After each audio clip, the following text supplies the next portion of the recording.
What is up, YouTube? Welcome to Team Spotlight, episode 15. For this episode, we're going to be using Omar Slayer's team, and he suggested that we use Havok and Thor. And the team name is Killing Shot. This team was a ton of fun to use, and they really live up to their name. And since they're capable of killing teams so fast, we're going to have a handful of PvP battles. But first, we're going to face the computer.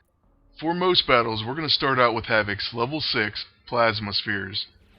And this is going to place a number of debuffs on the opponent, including Exhausted. This can come in handy against the computer, but it really excels in PvP battles, because all quick actions will end the character's turn. The other benefit of this ability is, of course, it places a number of debuffs used for Paragon Exploiter. With our agent's turn, we're going to use the Neurotrope. And that's going to make our next attack a guaranteed crit. It does a number of other things as well, like gives our whole team a counterattack, and some random buffs, which sometimes can be very, very useful. One of my favorite things, though, does involve that guaranteed crit, especially when you have Thor and Summon Thunder coming up. Oftentimes it can end an entire team, and that's why I like to call it Summon Beatdown. We're going to see a few of those later in the PvP matches. Now on Thor's turn, we're going to use his Hammer Throw. But first we're going to go ahead and strengthen everyone. Then we're going to see just how much damage this Hammer Throw can do. We easily could have finished this battle with a Summon Thunder, but we decided to do an epic overkill with the Hammer Throw, and then show off Havok's damage. So this is what Havok's level 2 can do on a debuffed bruiser. There's 110,000 damage, and that's a spectacular hit in PvE. For the second battle against the computer, we're facing the epic boss, Dr. Octopus. And it is on challenge mode. So let's see if this epic boss can put up a challenge against Killing Shot. I actually failed to mention, since Havok is a blaster, we're using Thor in his bruiser form. And unfortunately for the enemy, they attacked him with a scrapper, so that's going to enrage him.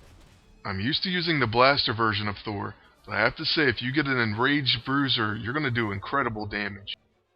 First, with our agent, we're going to use Neurotrope, as always. Then we're going to use the Enchanted Crowbar on the epic boss. And this is going to put a number of debuffs that will help Paragon Exploiter out. If you don't have this weapon, you could use something like Chakra Strike, and that will help out as well. On Havok's turn, we're going to use his level 6, and apply Exhausted and a few debuffs to everyone. Unfortunately, the epic boss cannot be exhausted, so he's going to get tactical maneuvers and gain a hit on my agent. On Thor's turn, we're going to go ahead and one-shot one of these scrappers, and that's going to double enrage him, so his next hit should be massive. When it comes time, we're going to unleash so much damage on this epic boss. When the computer attacks us, they're going to get counterattacked, and that's due to Neurotrope. So the scrapper decides to hit Bruiser Thor, which is another bad move, but he already was double enraged, and he finishes him with an epic overkill. And as far as this epic boss using Hero Dissection, I'm really not sure when it comes into play. Sometimes he does it the very first attack, and this battle he doesn't do it at all. Maybe if it would have went on longer, he would have got a chance. But he's about to get hit with Havok's level 2 Plasma Blast, and that's going to be followed by a Hammer Throw. But as you see, Plasma Blast almost took out the epic boss in one shot. So right after this tactical maneuver's turn, Thor will easily finish this boss. Let's go ahead with that Hammer Throw. And that does another close to 20k on him. So that's quite an overkill. Now we're going to move on to the PvP section. The first team we're facing is Phoenix and Nightcrawler. And most of this footage is from before I hit level 300, so it was from a little while ago. And we faced several different teams, some being higher level than me, some have higher ratings, some have lower. But one thing's for certain, this team has tons of killing power. And for me, that's the most fun I have in this game. I love trying to do tons of damage to the opponent, and coming up with better ways to epic overkill. These types of teams don't always work out, and sometimes turn order is really crucial. But I think it really pays off, especially when you get those shocking numbers. It really has a wow factor. You're definitely going to see some of those hits throughout this video. We didn't have that great of turn order here, but one good thing is, we have all three of our teammates going before Phoenix. So whenever we set her up to kill her, we should have a pretty easy time taking her out before she gets a Phoenix Fire. Probably the worst part of this is the fact that Thor is going after their agent, and their agent may very well use a scroll. Luckily, they made Inspire Bravery a quick action, so it helps him get his damage back pretty quick. On my agent's turn, you saw me use Savant Spear on Phoenix and on Nightcrawler. And that's because we got the extra turn from hitting Phoenix, and then we wanted to go ahead and generalize Nightcrawler. Then we followed that up with the Plasma Spheres, so we place Exhausted and a number of debuffs. Now we'll see if the agent does use a quick action, because if he does, that's the end of his turn. Instead he uses Enchanted Crowbar, and that's because it goes really well with Nightcrawler, and it'll help him get extra attacks. But at least we're going to counterattack with Brawl, and we take their agent very close to death.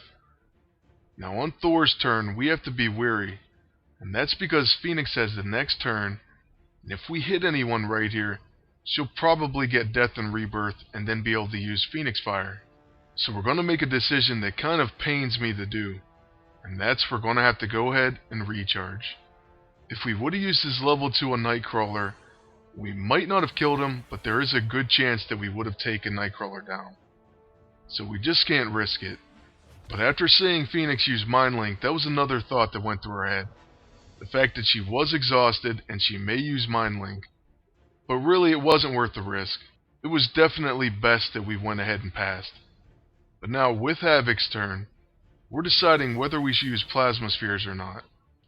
For a second we go ahead and set him up for his big Plasma Blast. But on second thought, we're going to use his level 6. Then on Thor's turn, we can use Summon Thunder to finish their entire team. Death and Rebirth will already be procced, and everyone on their team will be pretty low health. Barring Thor getting stunned, we're going to end this with a pretty big Summon Thunder. First, we just have to go ahead and wait for their agent's turn. And also, there's going to be a Death and Rebirth proc right now. And it procs on Phoenix, so she has the highest health at 9,000. That won't be any problem for Thor to take down. So on Thor's turn, we're going to just use Summon Thunder.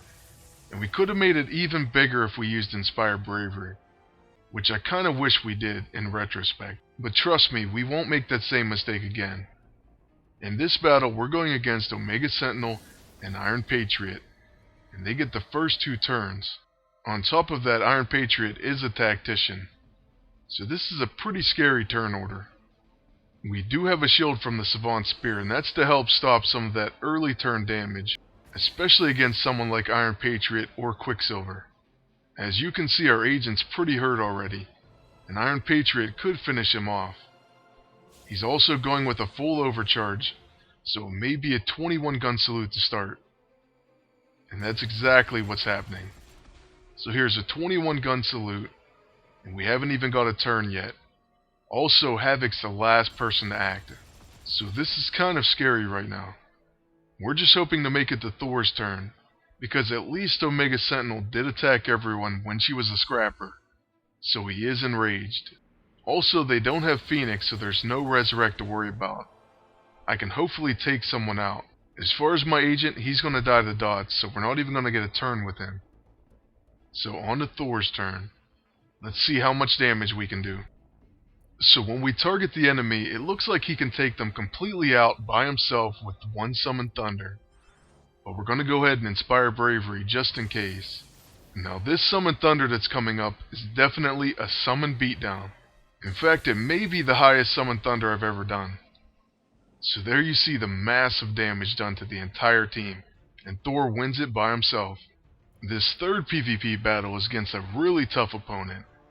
He has Thor and Phoenix, he has really high stats, and he also has the restored Lewis gun. Luckily this time Havok isn't the last person to act, so his exhausted is going to really come into play here. The first thing we do is check if their agent is a protector, and they're not, so we're going to go ahead and hit that blaster and gain tactical maneuvers. Then we're going to get a second attack. So let's hit her with the Savant Spear, and that's because we do have a Bruiser Thor, so we don't want her hitting him too hard. Next we're going to use the Warbringer Axe, and I'm not sure who we want to hit yet, but we're thinking to maybe hit their agent.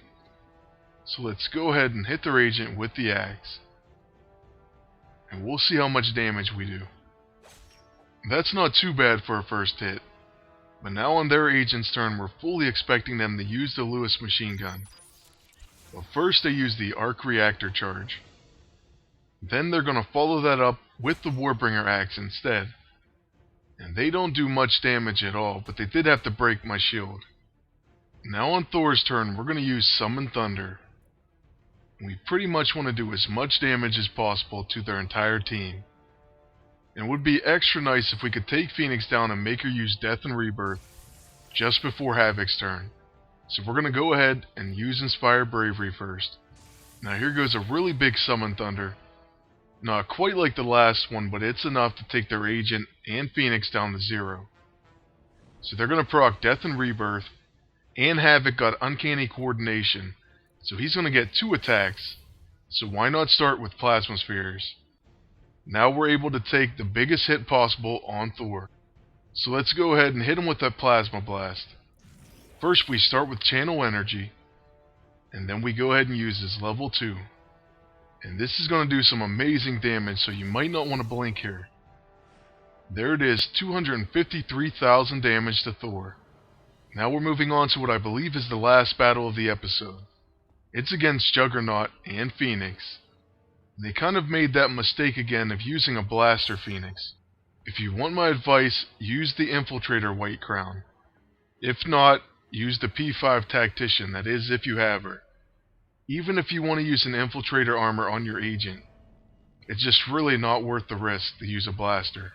Especially not with someone like Phoenix, who you really rely on not to get taken out before she uses Phoenix Fire.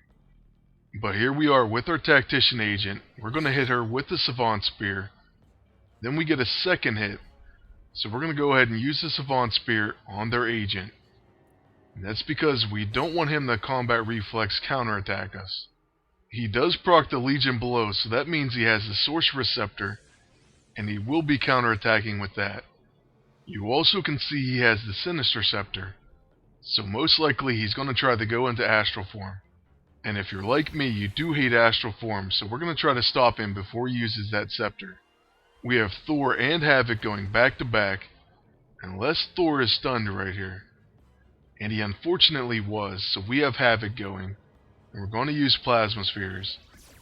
Now what's funny about this is Juggernaut's going to use his Surge of Sidorak, and then that's going to be the end of his turn. So at least we succeeded in that. And then their agent's going to go, and hopefully he has a quick action item. If not, he may be going into Astral Form. So let's see what he uses. Instead he uses the Sorcerer Scepter, so that's pretty weird. And that's just another mistake by the AI. For our agent's turn, we're definitely going to use the Scroll of Angelob. We're going to remove that Strengthened, as well as some other buffs like Mind Link. And then we're kind of deciding whether or not we think we can take Phoenix out. So if we can't finish Phoenix, we better not proc her Death and Rebirth. But I have some confidence, I think we can take her down. So let's hit her with the Warbringer axe. She'll proc Death and Rebirth. And then we're going to try to finish her off.